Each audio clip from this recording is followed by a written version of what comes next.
Thank you very much. Bart, I'm not sure I can get through this. Thanks to the Hall of Fame, naturally the board, for making this such a wonderful evening for me. And thanks to my family and friends for coming and sharing this with me. My oldest daughter, Iris, is over there. My son, Tim, his bride, Katie, and also his godfather and the man who succeeded me as coach at Cal State Los Angeles, Dr. Albert Marino. And his wife is busy right now because their grandchild who lives with them is, it's prom night. So she's not here. So his date tonight is Lynn Weber, who is the wife of Al's graduate advisor at the University of Oklahoma in one of his graduate degrees. And he can't be here, so they've hooked up, and I'm proud that you're here. And it's especially good to see you guys. My God, I remember when it was evident that you were going to bring home the gold medal, I was crying so hard I couldn't talk.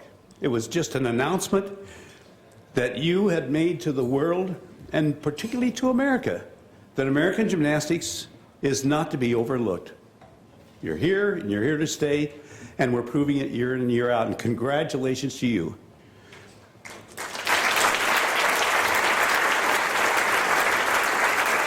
It's 30 years ago, and it's a long time in coming for an apology, which I think is owed, but I remember we were covering the men's individual event finals in prime time, and Tim Daggett was coming up on pommel horse.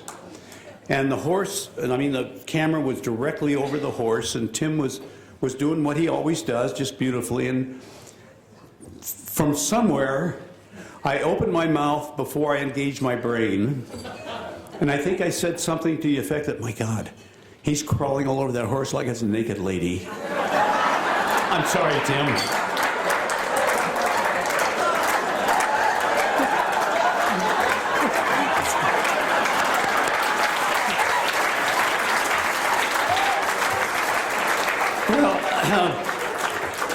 We covered a couple more exercises, and then we had to break for commercial.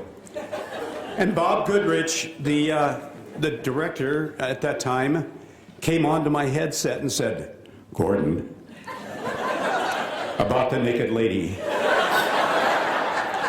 I understand the New York switchboard is aglow." I couldn't sleep that night. I was so worried about the repercussions, and I never heard a word about it. It just kind of, well, it didn't go away, but... And there's another thing that you need to understand. During the Olga piece, and I was a rookie, a real rookie, and she's going through her thing, and Jim says, "Well, has that ever been done before?" "Well, not by any human." Well, I swear this is the truth. My mind flashed back to the hours I spent at Fleischhacker Zoo in San Francisco watching the Gibbons monkeys. And I thought, well, maybe they can do it.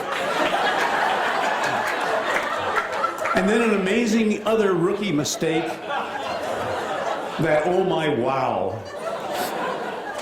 It fleeted through I didn't know if you could say God on television. So, anyhow. And I'd like to congratulate Jackie Fye, one of our other recipients. That's for her decades of work.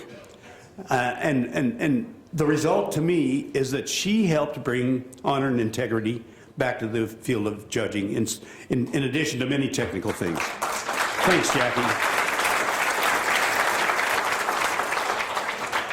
And to Lee Yuju, who I later nicknamed Thunder Thighs.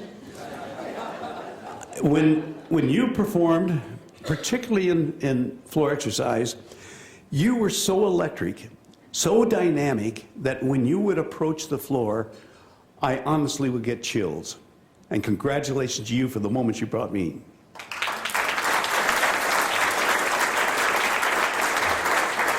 Natalia Yurchenko.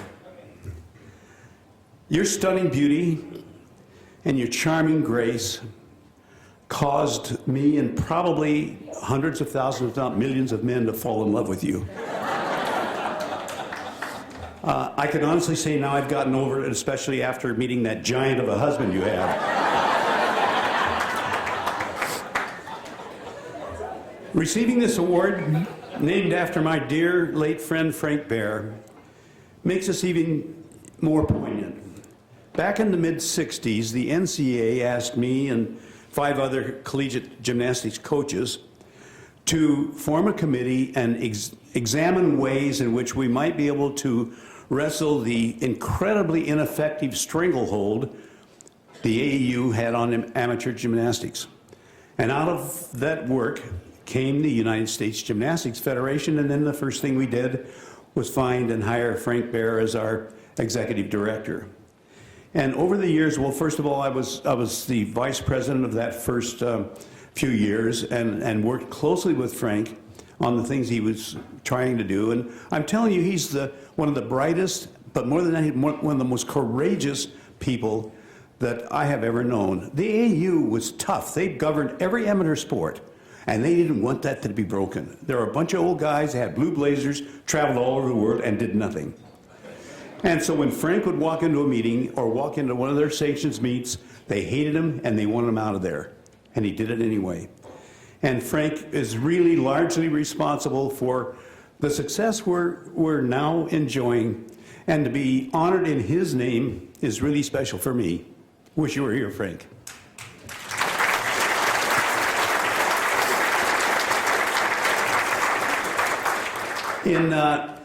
I started coaching at Cal State Los Angeles in 1962. And in 1964, I'd gotten a couple of kids that were good enough to be qualified for the national championships, which were being held at the University of Penn in Pittsburgh that year. While I'm sitting there watching my gymnasts train, a coach I'd never really met, but I knew by reputation, Dick Holzhoffel from Iowa, came sauntering over and sat down beside me, and we had some small talk. And he was also the chairman of the NCAA Gymnastics Rules Committee. And he eventually got around to saying, hey, Gordon, you know, we're looking for a host for our meet next year, and we'd like to have you bid on it. And I informed him, look, this is only my second year at that university, and they haven't been alive very long either. They've only been on their campus 5 or 6 years. What makes you think we should even be entertained? Well, he convinced me, and I went home, met with my athletic director. We created and submitted a bid, and were awarded the championship. Well, the meet in 1964 or 1965 was going to be televised by CBS Sports, who had never done a gymnastics meet before. And since the meet was at the end of our spring break, they asked me to set the floor up the way it would be for the finals, and for my gymnasts to just do their thing so that the cameraman and the director and the producer could rehearse their roles.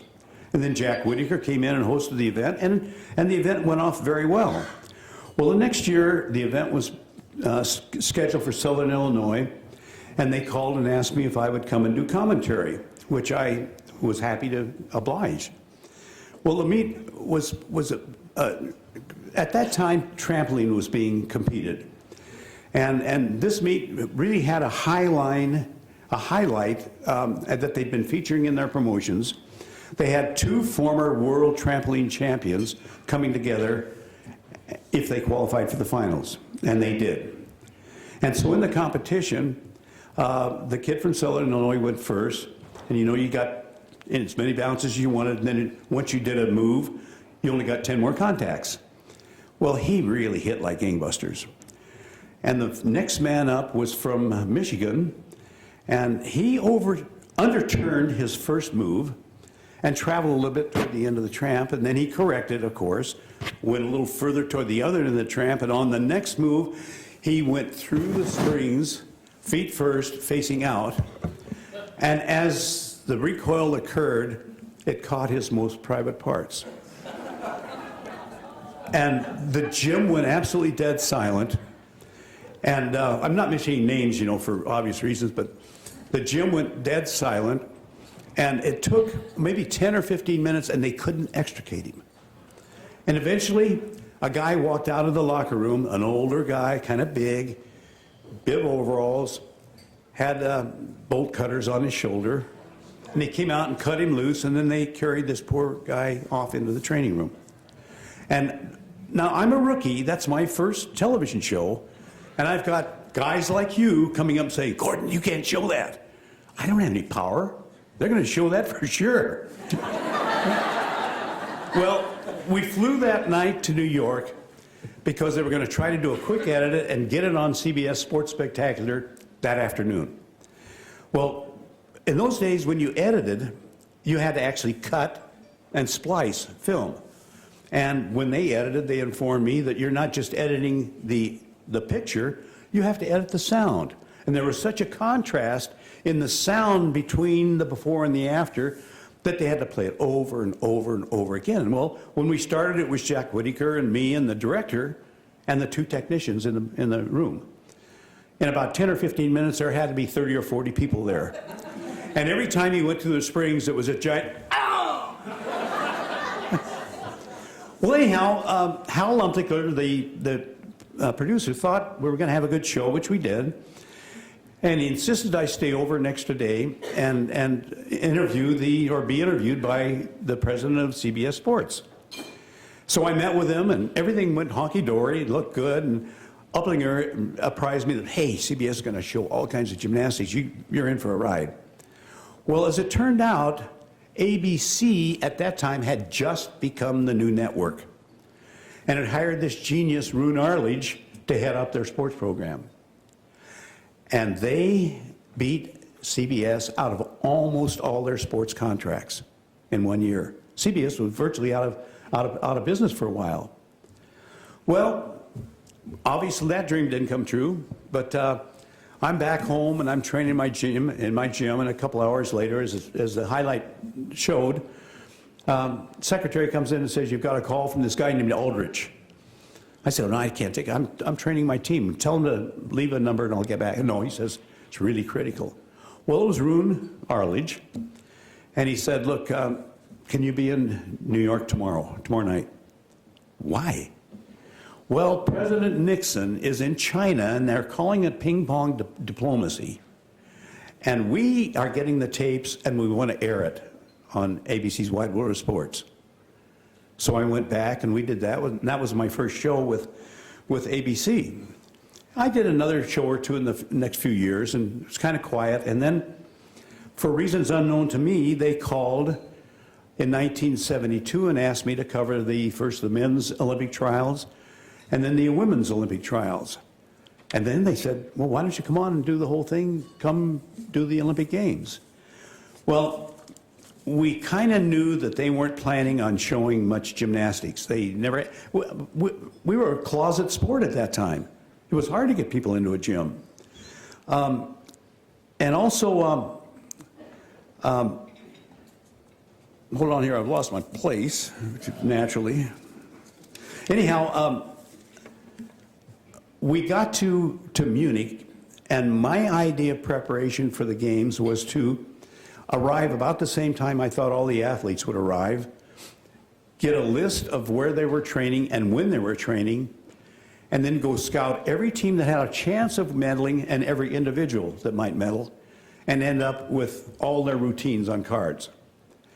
And so I did that, and it turned out pretty well. And as the highlight stated earlier, we kind of thought the American women might have a chance at a bronze medal, team medal. But then they didn't do quite that well in the prelims, and so when we get to the finals of the team competition, it's really down to the Soviets, to the East Germans, and to the Hungarians. So in our pre-meet meeting, we have this discussion, and they asked me, well, Gordon, where can we lose the Soviets? We can't show them all the time. We have to show these other teams. And my opinion at the time was the Soviets are very good on the unevens, but they don't do anything that the other teams don't do. They just do it a little better. So why don't we lose the Soviets on the bars and cover the Hungarians on the balance beam and the East Germans in the vault. Okay, done deal.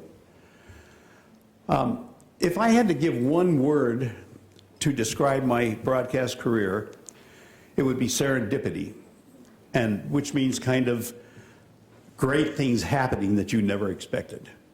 Well, there's a bit of serendipity. I didn't know that Nina Dronova had apparently broken her wrist in practice prior to the competition.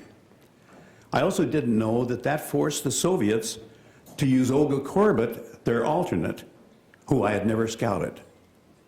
And so as the teams rotate and the Soviets go to the uneven bars, McKay is drinking a German beer and one of those terrific Wurst hot dogs. And I'm looking across his head at the Soviets about to warm up for the bars, and I see this little girl with these crazy little pigtails, who I didn't recognize, come up, get on the bar, and do her thing. And McKay puts down the Lowenbräu, and he gets on with Doug Wilson, our director, and said, "Doug, tear up the script. Maddux is going crazy." Serendipity. An unknown coach doing a job he's not really qualified for, covering a girl who hadn't even made the team when the games began. Well, Rune Arledge liked that, and even though he hadn't planned on doing much with gymnastics, it became the anchor of that night's primetime coverage. But it also indicated that Olga Korbut just might be able to win the World All-Around Championship, or the Olympic All-Around Championship. So again, in our pre-meet planning, it was the story was going to be Olga Korbut. Well, when she gets to the uneven bars, it's a disaster. She misses her mount, she misses a kip, and it's just gone to hell in a handbasket. So that dream is gone. But we have the individual events coming on in another night. And again, the story is Olga. And then she competes pretty early on the uneven bars, and she does a terrific routine, and the judges don't give her the championship. They give it to Karen Jans from East Germany. The crowd went crazy. It took, I mean, for 30 minutes, cushions were flying out onto the floor. People were standing and booing, and the Olympic Games were stopped dead in their tracks for at least a half hour. They finally got things quieted down, and then Olga moved to the balance beam, did an okay routine, but by God, they gave her the gold medal. Then she went to floor exercise, wasn't the best routine, wasn't the most difficult routine, but it won her another gold medal. Again, it's serendipity. See if I find my place here.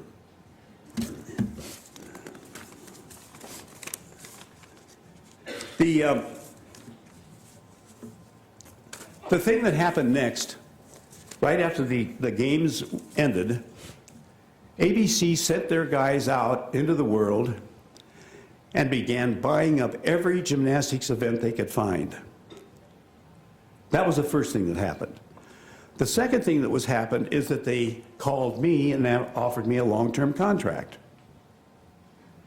And the third thing that happened is that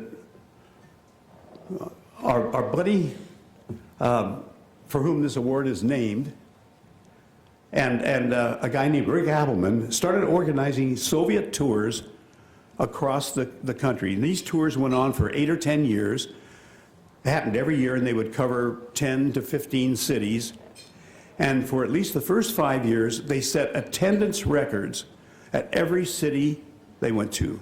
And I came along with them as their public address announcer.